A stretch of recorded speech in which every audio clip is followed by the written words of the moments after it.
വയനാട് ലോക്സഭാ മണ്ഡലത്തിലെ ഇടതുമുന്നണി സ്ഥാനാർത്ഥിയായ ആനി രാജയ്ക്കെതിരെ എതിർചേരിക്കാർ ഒരു കുപ്രചാരണം നടത്തുന്നു. അവർക്ക് മലയാളം അറിയില്ല. ശുദ്ധ മലയാളത്തിൽ കണ്ണൂർ ആറളം സ്വദേശിനിയായ ആനി രാജ അതിന് മറുപടി നൽകുന്നു.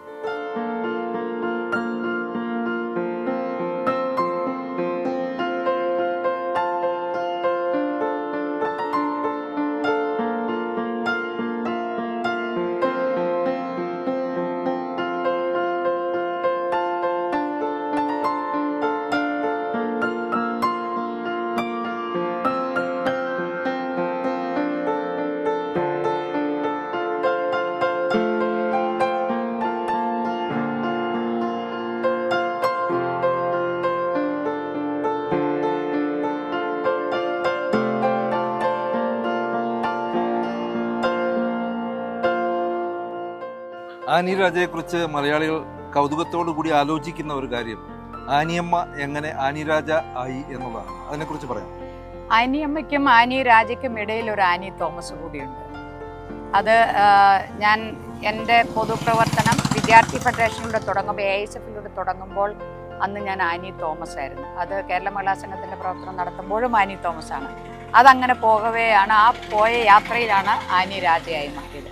എൻ്റെ പള്ളിയിൽ മാമോദിസ എന്നെ മുക്കിയപ്പോൾ ഇട്ട പേര് അന്ന. എൻ്റെ വല്യമ്മച്ചിയുടെ പേരാണ്, എൻ്റെ അമ്മച്ചിയുടെ പേര്. അത് അന്ന എന്നാണ്. അങ്ങനെയാണ് ആനിയമ്മ എന്നുള്ള പേര് വന്നത്. ആറളത്തല്ലേ ജനിച്ചു വളർന്നത്? വട്ടപ്പറമ്പിൽ, ആറളം പഞ്ചായത്തിലെ വട്ടപ്പറമ്പ്. ഇപ്പൊ അവിടെ ആരൊക്കെയുണ്ട്? അവിടെ എൻ്റെ സഹോദരങ്ങളുണ്ട്. അമ്മച്ചി ഒരു 3-4 വർഷമായി മരിച്ചിട്ട്, 105-ാമത്തെ വയസ്സിലാണ് മരിച്ചത്. അച്ഛൻ മരിച്ചിട്ട് 10-16-18 വർഷമായി.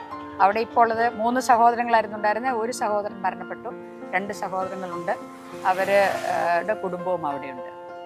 ശ്രീ രാജയോടൊപ്പമുള്ള ജീവിതം, അതിനെക്കുറിച്ച് ചിലത് വായിച്ചു കേട്ടിട്ടുണ്ട്.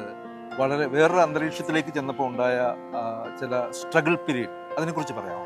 അല്ല, ഇവിടെ ഇപ്പോൾ ഒരു സ്ഥാനാർത്ഥി എന്ന നിലയിൽ ഞാൻ ആനി രാജ എന്ന പേരിൽ അറിയപ്പെട്ട് ഇവിടെ വരുമ്പോൾ എനിക്കെതിരായിട്ടുള്ള ഒരു പ്രചരണം എന്ന് പറഞ്ഞാൽ, ഞാൻ രാജസ്ഥാനിലെ ഏതോ ഒരു രാജകുടുംബത്തിൽ നിന്ന് വരുന്നതാണെന്നുള്ളൊരു രാജ എന്നുള്ള അതുകൊണ്ട് അങ്ങനെ ഒരു പ്രചാരണ ബോധപൂർവം, ഭാഷ അറിയില്ല, മലയാളിയല്ല, മറുനാട്ടിലുള്ള ആളാണ് എന്നുള്ളൊരു പ്രചാരണം. അത് എവിടെ പോകുമ്പോഴും ഞാൻ ആദ്യം നമസ്കാരം, നിങ്ങൾക്ക് എന്താണ് ചെയ്യുന്നത്, അവരോട് ഇങ്ങനെ ഒരു സൗഹൃദ സംഭാഷണം നടത്തുമ്പോൾ മിക്കവാറും എല്ലായിടത്തിലും ആളുകൾക്ക് വലിയ ആശ്ചര്യമാണ്. മലയാളം സംസാരിക്കുമോ എന്നുള്ള ഒരു ഇത്. അപ്പോൾ ഈ രാജ എന്ന് പറഞ്ഞ എൻ്റെ ഇപ്പം ആനി രാജ എന്നുള്ളത് എൻ്റെ പാർട്ട്ണറുടെ, എൻ്റെ ഹസ്ബൻഡിൻ്റെ പേരാണ്. അദ്ദേഹത്തിൻ്റെ വീടെന്ന് പറഞ്ഞാൽ, ഈ രാജകുടുംബം എന്ന് പറയുന്നത് കൊണ്ട് ഇത് ഞാൻ പറയുകയാണ്. അദ്ദേഹം തമിഴ്നാട്ടിലെ നോർത്ത് ആർക്കാട് ഡിസ്ട്രിക്റ്റിലെ ചിത്താത്തൂർ എന്ന ഗ്രാമത്തിൽ, ഗുഡിയാത്തം താലൂക്കിലെ ചിത്താത്തൂർ എന്ന വില്ലേജിലുള്ള ആളാണ്. അവരുടെ വീട് ഈ പാലാർ നദിയുടെ കരയിലെ പുറമ്പോക്ക് ഭൂമിയിൽ ഒരു ചെറിയ കുടിലാണ്. കുടിലെന്നൊക്കെ പറഞ്ഞാൽ അത് പ്ലാസ്റ്റിക് കൊണ്ടും കാർഡ്ബോർഡ് കൊണ്ടൊക്കെ അത് മറച്ചിട്ടുള്ള, ഓല കൊണ്ടൊക്കെ മറയ്ക്കുകയും മേയുകയും ചെയ്തിട്ടുള്ള ഒരു കൊച്ചു കുടിലാണ്. അതിന് മുറികളൊന്നുമില്ല, അങ്ങനെ ഒരു കുടില്.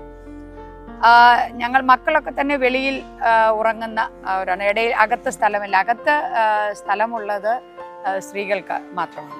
അപ്പോൾ അതിൻ്റെ ആ വീടിനകത്തേക്ക് നമ്മുടെ ഈ നാട്ടിൽ എത്ര പാവപ്പെട്ടവരായിരുന്നാലും ശരി, അവർക്ക് നിവർന്ന് വീടിനകത്തേക്ക് കടക്കാനുള്ള ഒരു വാതിലുണ്ട്. അവരുടെ വീട് കുടിലാണ്. അതുകൊണ്ട് തന്നെ കുനിഞ്ഞു കയറണം ആ വീടിൻ്റെ അകത്തേക്ക്. അങ്ങനെ കുനിഞ്ഞു കയറി എൻ്റെ നടു ഒരുപാട് തവണ ഇടിച്ച്, നമുക്ക് ശീലമില്ലാത്തത് കൊണ്ട് അങ്ങനെ കുനിഞ്ഞു കയറി. അങ്ങനെ ആ ഒരു വീട്ടിലാണ് അവർ 6 സഹോദരങ്ങളും 1 സഹോദരിയും പിറക്കുകയും വളരുകയും സാമൂഹ്യ പ്രവർത്തനത്തിലും അതുപോലെ തന്നെ ഔദ്യോഗിക ജീവിതത്തിലേക്കൊക്കെ അവർ കടന്നു. ഏത് വർഷമാണ് ആനി തോമസ് ആ കുടിലേക്ക് തലകുനിച്ചത്? അത് 1990 ജനുവരി 7-ാം തീയതി. ആനിയമ്മ എന്ന് വിളിക്കുന്ന ആളുകളുണ്ടോ ഇപ്പൊ നാട്ടില്? എന്നെ ചില സഖാക്കൾ വിളിക്കും, സ്നേഹത്തോടെ വിളിക്കും ആനിയമ്മ. ഇപ്പം CN ചന്ദ്രൻ അതിലൊരാളാണ്.